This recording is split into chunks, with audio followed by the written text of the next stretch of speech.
And it seems like the more we mature, the more responsible our dreams become. And the more governors we put on ourselves and our ability to dream and to reimagine. Every man has two lives, and the second starts when he realizes he has just one. You have to want it yourself. And that's what separates the 99% with the 1%, the ones that truly dream and dare and go for their goals and their vision. You gotta act, and you've got to be willing to fail. You've got to be willing to crash and burn. With people on the phone, with starting a company, with whatever. If you're afraid of failing, you won't get very far. So many of us choose our path out of fear disguised as practicality. What we really want seems impossibly out of reach and ridiculous to expect, so we never dare to ask the universe for it. I'm saying, I'm the proof that you can ask the universe for it. A big part of why I believe in unrealistic goals is because of a little thing backed in psychology and neuroscience called confirmation bias. Basically, we have all predetermined beliefs, and it's an outlook that we have that's been built up over time from life experiences and the way that we see the world. And it's easier for us to seek out information that's already in line with what we believe than to challenge ourselves to see a new perspective. So when someone says something's impossible, they're going to go out there and find the information that supports their claims. They're going to present that back to you. If I have confirmation bias, I want to be biased on the optimistic and unrealistic. I don't want to be looking around at why something's not going to work for me, because my brain, of course, is going to prove it to me time and time again. I want to look around, see what's possible, and find the information that's going to support my goals. Am I being delusional? Yeah, I'm the first one to admit that I'm definitely delusional. And you know what? I think you have to have a certain amount of delusion to be able to chase unrealistic goals. When I first set out to become a wedding photographer, I set this unrealistic goal that I wanted to be one of the best international wedding photographers in the world. It was unrealistic, definitely, and it was scary. It got me out of bed early in the morning, and I was just always thinking about how can I achieve this goal. So one of the first things that I did is I actually put it out to the world that I would shoot as many weddings for free as I could over in the US, because I was going to send myself straight over there. And straight away I booked around about 8 weddings in 8 different states. At the time, I didn't work out any visas. I didn't really know how to use my camera that well. I didn't have many connections. There were so many things. So I just told people that, hey, I'll do it free of charge. So nothing else got in my way, and I was just able to go out there and create and connect and meet people and everything else. After those 3 months, man, it was so hard. There were so many things that came up. We slept on people's couches. We did some worldwide organic farming just so we can get food and somewhere to stay and everything. But we got featured in so many different publications, and it really helped me towards my goal. Now, I can say this. I didn't become one of the best wedding photographers in the world, definitely not after that first year especially, but what it did do is it expanded my reach and expanded my actions. Now I was showing up with a whole different frequency because I was showing up with unrealistic actions to meet that unrealistic goal. And even though, of course, I fell short, being naive, taking unrealistic actions, it really got me so much further. So to write this book, I've adopted that same framework. I want to make sure that I have an unrealistic goal that's equal parts scary, equal parts exciting. I show up and I take big action. Now, maybe I'm not going to be a New York Times bestseller, and maybe this book's not going to get around and impact millions of people.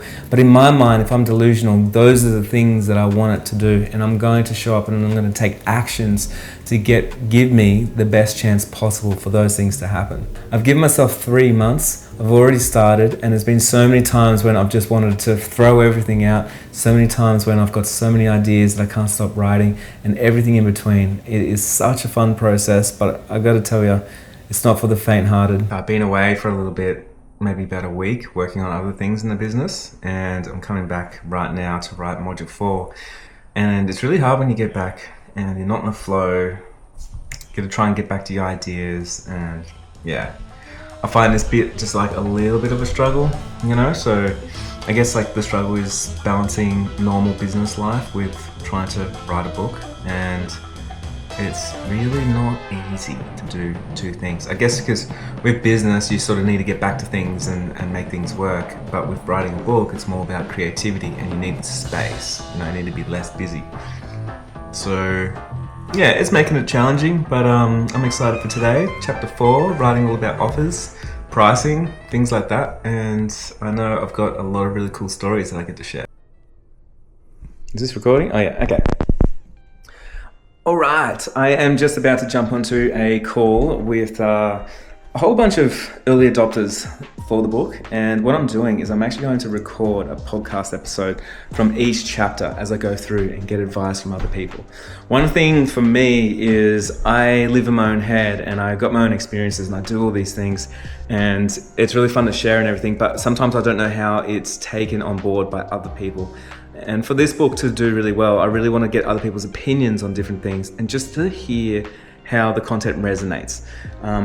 So I'm really excited. I've got about 50 people registered at the moment, and I'm going to record all of this. I'll publish on the podcast so I can get more feedback and just see how people, like it. Also, it's going to help me in my marketing as well. So if people know what's in the book and what to expect and everything, I love to bring people on board with everything that I do. I think it's just like, why do it all by yourself when you can do it with a group of people? You know what I'm saying? And there's my little dog. She's ready. You gonna be quiet for me, Pippi, or what? You gonna be quiet, Pippies? She always makes lots of noise. But yeah, let's get into it. Underlining message under the whole book is about giving people permission. I've often noticed over the last, mentoring thousands of creatives in all different niches, on stages or in my courses or on my podcast, wherever it is, I've noticed that a lot of people, a lot of the times, just need a little bit of permission. I come from a formal background of education. I've always been told what is right, what is wrong. I've been told how to think, how to do. So ultimately, whenever I start something, I'm looking for instruction. I'm not having the emotional intelligence to go within and ask myself questions to find my own path. And because of what I've been through, I don't want to do something that I don't even enjoy. I want to do something that I love. My career path changed completely. I wanted to work in the medical field before my accident, but now that's the last thing I want to do. I want to do something that brings me so much joy. Everything I learned about business, before that I was freelancing for others.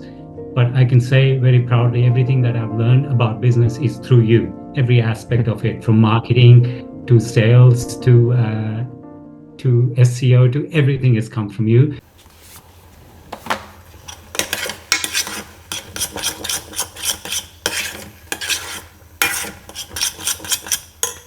I'm about to have a meeting with a publisher, and I've got quite a few questions to ask them. I want to know if they've been or had any books on the New York Times bestseller list. I want to know what their launch strategy is around getting it out to the world, and also I really want to know what books, what shops they've been featured in. So I know a lot of these publishers, they promise you the world and they say you're going to get into 40,000 different shops, around America and around Australia and New Zealand and the UK. But I specifically want to know what shops and what franchises they're actually going to stock the book, and if they can give me a bit of a list. And I think the last thing is I just want to see if I vibe with them, and if I do vibe with them, I think on a personal level, if you're working with a publisher, or with anyone really, you just sort of want to know what that person's all about and what their business is all about and all that kind of stuff. I'm not talking to the CEO of the publishing company, I'm talking actually to the CEO's partner, and he works in the company itself.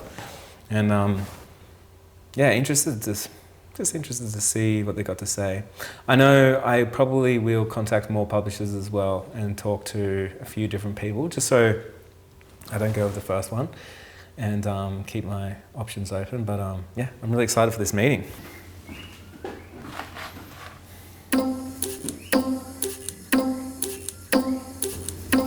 Devastating if it doesn't show up.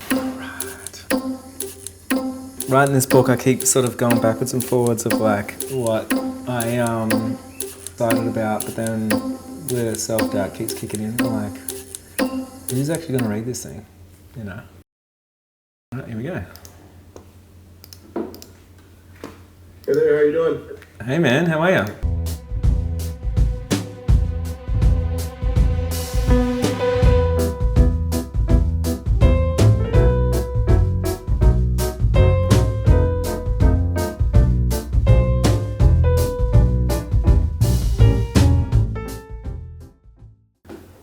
make sure that I can actually get on the New York Times bestseller list.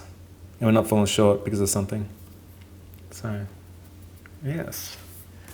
But it's exciting. It just means I've got a big crunch and I've got to do a lot of writing because there's so much I've got to do, especially if I'm going to launch in just a couple of months or a few months. So that kind of stresses me out a lot because I want it to be really good as well, you know. But it's all coming together. I just need to knuckle down and do some work. No more messing around. Hey, so I'm just come to the end of this little stint of writing a lot of stuff on the book, and I just want to say actually it's been a lot harder than I thought it would be coming up to this point because I'm running an event that's coming up that's actually turning out to be bigger than I thought it was going to be, which is going to make it a little bit harder to get back into writing. But I've got some really cool things coming up over the next couple of weeks/months, so I want you to tune into the next episode that I'm going to drop in a little while. So I'm already doing things, we're already recording some stuff, but if you like this kind of content as well, like more like vlog content behind the scenes, please let me know in the comments. And yeah, other than that, thank you so much. Make sure to subscribe, hit all the buttons, do all the things, and I'll see you shortly.